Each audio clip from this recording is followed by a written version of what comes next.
मित्रांनो, रामकृष्ण हरी. बघा, आपल्याला आज एका विषयावरती बोलायचंय. तो विषय म्हणजे आपल्या महाराष्ट्रामधील एक सेक्युलर महामाया सुषमा अक्का अंधारे यांच्याविषयी बोलायचं आहे.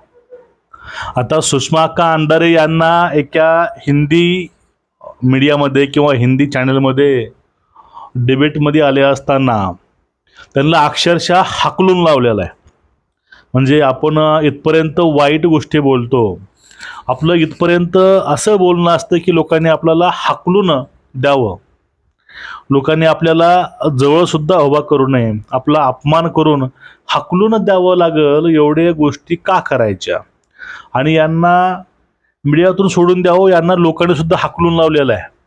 यांना लोकांनी सुद्धा दाखवलंय की तुमची जी काही म्हणतात त्याला पात्रता ही त्या विधिमंडळामध्ये नाही, किंवा तुम्ही हे राज्य चालवण्यासाठी योग्य नाहीत, ही लोकांनीही दाखवलंय.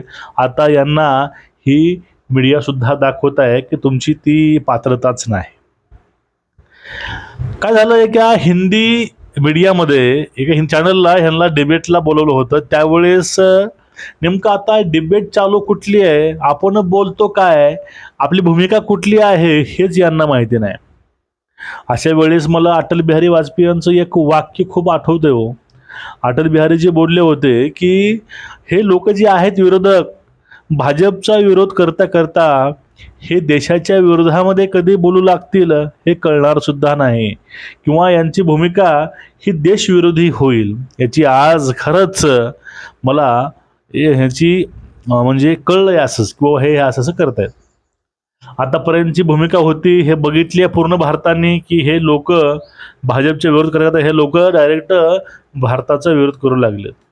आता कंगना राणावत वरती बोलताना, आता कंगना राणावत ह्या एक ॲक्टर आहेत आणि चिराग पासवान पण एक ॲक्टर आहे. आता हे ॲक्टर आणि राजकारणी पण आहेत, दोघे खासदार आहेत. मग यांचं एखादं वाक्य असेल त्या फिल्मी स्टाईलमधील, त्यावरती बोलत असताना सुषमा अक्का पातळी सोडून बोलत आहेत. एका महिलेवरती एखादी महिला बोलते. कंगना राणावत त्यांच्याविषयी जे बोलले, चिराग पासवानविषयी, हा विषय वेगळा आहे, पण त्यांच्याहून सुद्धा खालच्या दर्जावर जाऊन ही त्या नॅशनल मीडियासमोर ह्या बोलत होत्या. त्यावेळेस अंजना ओम कश्यप यांनी यांच्या थोबाडीत मारले आणि यांना हाकलून लावलंय. तुम्हाला मी ते बाईट मित्रांनो ऐकवतो, तुम्ही ते एक वेळेस ऐकून घ्या, तुम्हाला कळून जाईल की हे लोक काय करतात. तुम्हाला शेवटला कळून जाईल की नेमकं अंजना ओम कश्यपने एक गोप्यस्फोट केला शेवटी ते तुम्हाला मी ऐकणार आहे. पाहून घ्या.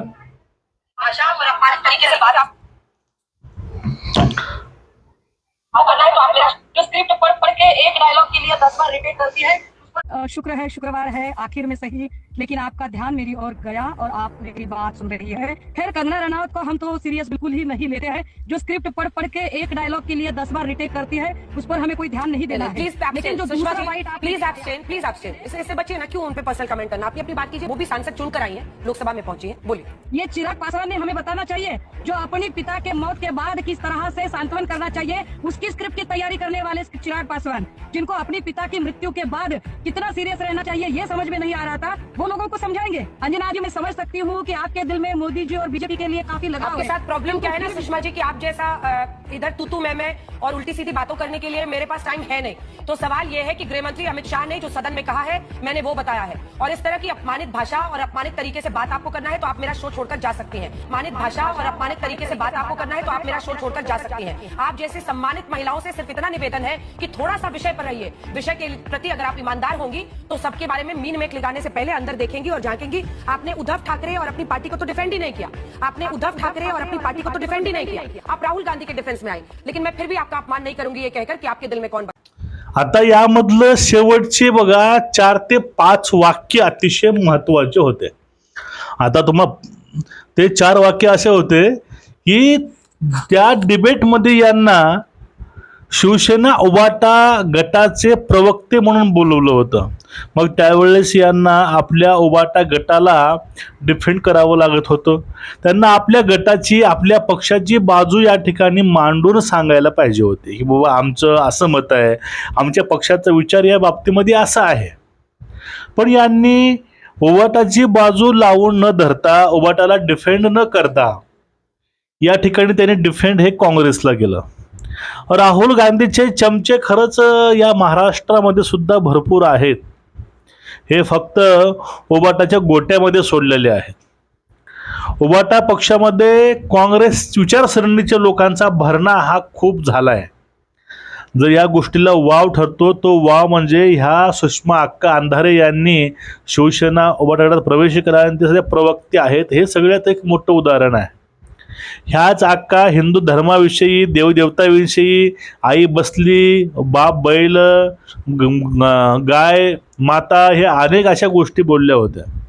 आणि यांनी आपल्या हयातीमध्ये आतापर्यंत हिंदू धर्माचा, देवतांचा अपमानच करत आले आहेत. हे असे लोक यांनी भरलेले आहेत पूर्ण शिवसेनेमध्ये. आणि हे लोक, मला वाटत नाही कधी हे डिफेंड शिवसेनेला करतील.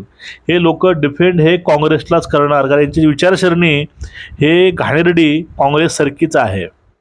मग या डिबेटमध्ये अंजना ओम कश्यप यांनी सांगितलं की तुम्हाला ह्या डिबेटमध्ये बोलवलं कशासाठी, इथं बोलवायचं काम काय आहे नेमकं, हे तुम्ही विसरून तुम्ही वैयक्तिक अपमानजनक तुम्ही गोष्टी करत आहात. ह्या गोष्टी खरंच बरोबर नाहीत, चुकीच्या आहेत.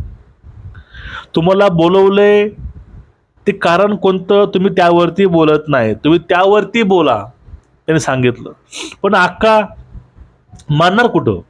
हे जे आहेत ना 4-5 चमचे लोक, अक्का असतील, राऊत असतील, हे सगळे फक्त मोदी द्वेषामधून जे काही बोलत आहेत ते फक्त काँग्रेसला डिफेंड करत आहेत, आपल्या पक्षाला नाही, काय नाही. मग त्यावेळेस एक शेवटचं वाक्य अतिशय महत्त्वाचं अंजना जे बोलले होते ते वाक्य असं होतं की तुमच्या मनामध्ये कोण बसतंय, उद्धव ठाकरे की राहुल गांधी, आम्हाला माहिती आहे. त्यांचा बोलायचा अर्थ होता. खरंच सगळ्या गोष्टी बघितल्या, यांचं राजकारण बघितलं तर यांची भूमिका ही काँग्रेस वाढीसाठी चांगली आहे, नाही उबाटासाठी चांगली आहे. राऊतांची काही वाक्य असतील, आपल्या पक्षातील खासदारचं पद सोडून त्यांनी बाजू ही काकांची घेतली होती. आणि पुन्हा हे अक्का, मग सगळ्यांची भूमिका जी आहे ही अशीच भूमिका आहे. हे लोक वारंवार डिफेंड हे यांनाच करतात. हे लोक नेहमी उद्धव ठाकरेंच्या आडून हे बाजू काँग्रेसची घेतात. म्हणून त्या डिबेटमधून एवढा पचका करून, एवढा अपमान करून त्यांना डिबेटमधून काढायची धमकी या ठिकाणी दिली होती. म्हणजे बघा किती घोर अपमान आहे की महाराष्ट्रातील पक्षाला डायरेक्ट डिबेटमधून काढण्याची धमकी होते, ते पण त्यांना अपमानित करून. यातून एक स्पष्ट होतं की हे लोक खरंच समाज माध्यमासमोर द्वेषहीन बोलण्यासाठी असमर्थ आहेत. फक्त हे लोक असं अनाकलनीय बोलणं, टीका करणं, अपशब्द बोलणं, अपमानित करणं, टोमणे मारणं, या पलीकडे जाऊन हे कधीच डिबेट करू शकत नाहीत किंवा हे जाऊन ते बोलू शकत नाहीत. हे परत यातून मित्रांनो दिसून आलेलं आहे. हे अंजना कश्यप जे बोलल्या होत्या ते मला तरी पटलेलं आहे.